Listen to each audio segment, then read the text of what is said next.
Hello, this is Uriah with Guilford Family Counseling, and today I want to share with you a quick tip that's really good for younger kids who have siblings.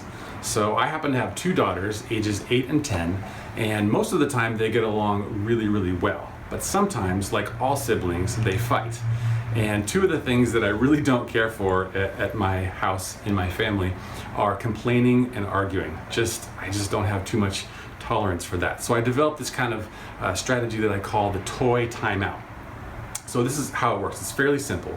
There's 3 steps. The first one is you stop the argument. The second one is take the toy away. And then the third one is you tell them how they can get it back. So this actually took place yesterday at my house. The kids were fighting over some silly little wand that was for I think they were pretending the ukulele was a violin. And they were not handling it very well. They were arguing and they were getting to the point where they were about to start pulling this thing apart. So I walked into the living room and I stopped the argument in a calm way, not trying to make it escalated anymore. Asked them what was going on, and I asked them to hand me the toy. And I told them, I said, hey, why don't you sit down on the couch and talk to each other? And I'm gonna take this toy, put it away. And if you can figure out a way to agree on what to do next, then you can have the toy back. And then I just walked away. And this doesn't always work, but I found that it works quite often with my kids. So you stop the argument, you take the toy away, and then you give them some instructions on how to resolve the conflict.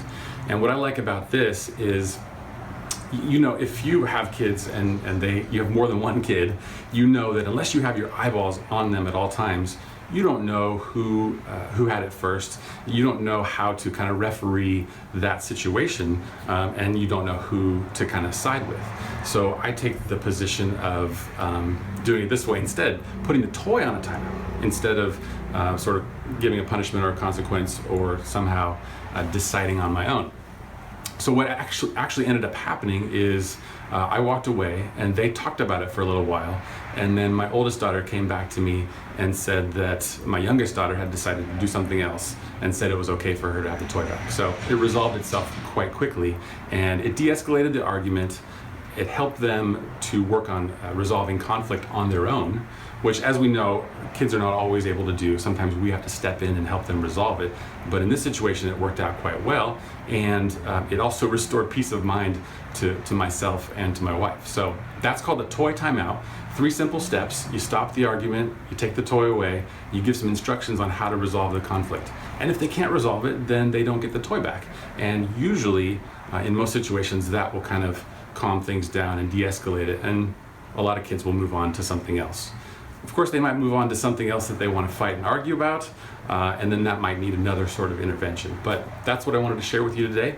Again, this is Uriah from Guilford Family Counseling. Hope you have an awesome day. Bye.